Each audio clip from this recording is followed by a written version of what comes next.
5 ways to fund your next road trip.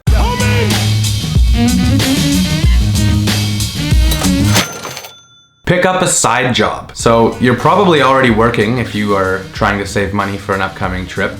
But if you have a little bit of spare time to, say, work another job or work a few hours somewhere else in the week, that is only going to benefit you. And in 2 ways. 1, you've got another source of income for the time leading up to your trip. And 2, it's gonna keep you busy, unable to spend money elsewhere. You know, if you're busy working between your morning period and then you're off at night, but then now your second job takes up your night, you no longer have any free time to spend the money, and now you have 2 sources of income.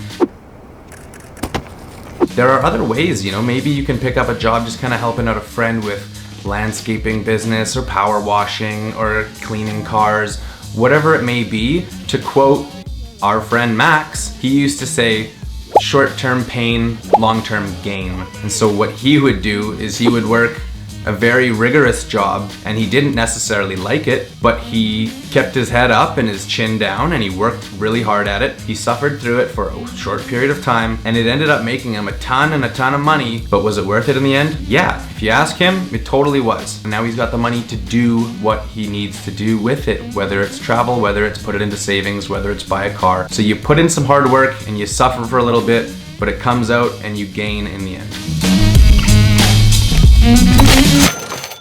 Instead of presents, ask for money. If you're fortunate enough to receive presents for graduations, birthdays, any celebration of life from your loved ones, instead of asking for material goods, ask for ways they support or fund your next road trip. So the trick to this is, people don't normally like giving cash as a present. It's impersonal and doesn't feel right.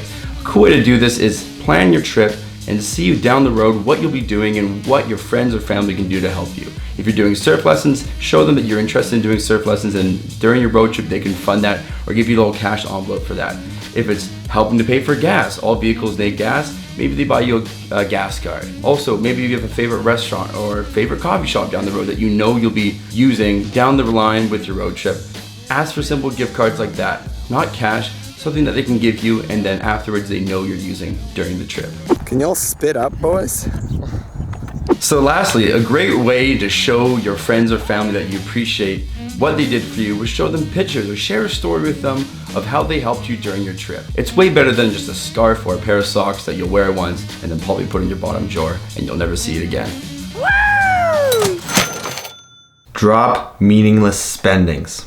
There are tons of ways that you can tighten up what you spend your money on. The first and foremost thing is to give attention to it. So a lot of us go through our days, we spend our money, we get our bill at the end of the week on our credit card, and we pay it and we move on. Taking the actual time to track those things and put them into categories and realize, how much money do I spend on eating out? How much money do I spend on going out with my friends? How much money do I spend on my hobbies, whatever those might be? Just knowing goes a long way, because once you know, you can make adjustments, you can track things, you can get things out, you can tighten it up, you know? And once you've tightened it up, you are not spending money on cabs or just meaningless expenses, and you have that conscious level of understanding, you are so much further on track of saving money. The piggy bank technique. This one is one of the oldest techniques in the book, and I'm sure you are all very familiar with it. The idea, the concept is that you have a little jar, and every time you accumulate coins or money, you put it into the jar and you don't touch it. And over time, you've accumulated enough money to actually have a bit of a significance in your next purchase or expenditure. For me, why this worked really well is because I worked as a server and a bartender. So a lot of my money, my income came from tips.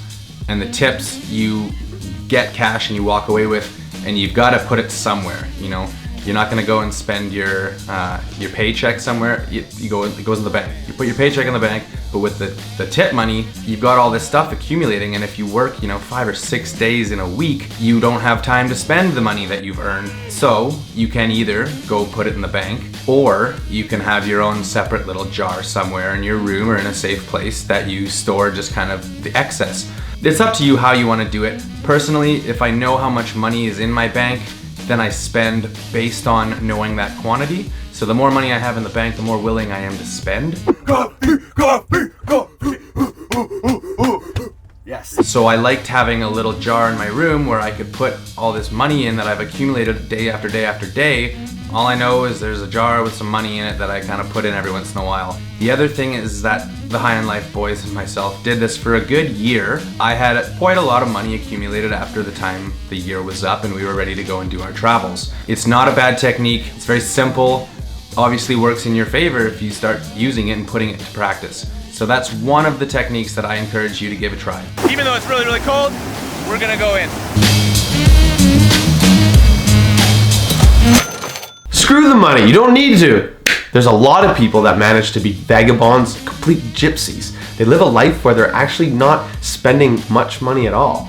Sure, you need to be fed, you need to stay warm, you gotta have shelter, but there's a world out there where you can couch surf, you can do car share, and there's places where they'll feed you for free. It's not about leeching off society and taking away resources from people that actually need them, but in the travel world, there is a community that supports this. Couchsurfing, for example, a lot of those people are there to hear stories. They want to experience you in their life. They'll end up feeding you. And it's an incredible way to extend your adventure without spending a lot of money. If you guys think this is a crazy idea, it's not. Anyone can do it.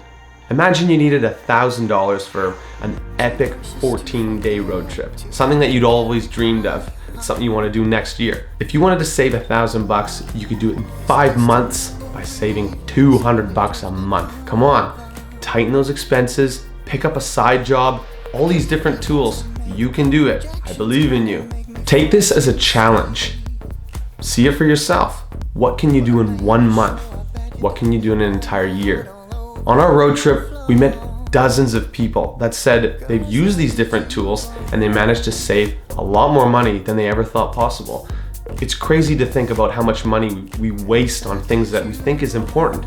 And really, when you look at it, you're just spending money because you have it. But if you can hold on to it and bring that abundance into your life, you'll end up being able to use it in things that make you grow as a person. And I believe in road trips. It's such a fun way to do it. So don't forget to subscribe, hit that like button, and share it with your friends. Share it with someone who wants to go on a road trip. That's key. Or use it as a convincing tool. Be like, yo, you don't have money? Come on this road trip with me. Use these tools. Also, if we forgot something or you think we've messed up or, I don't know, you just have something to say, leave a comment down below. We're reading every single one of them and we'll reply to you, okay? See you next time.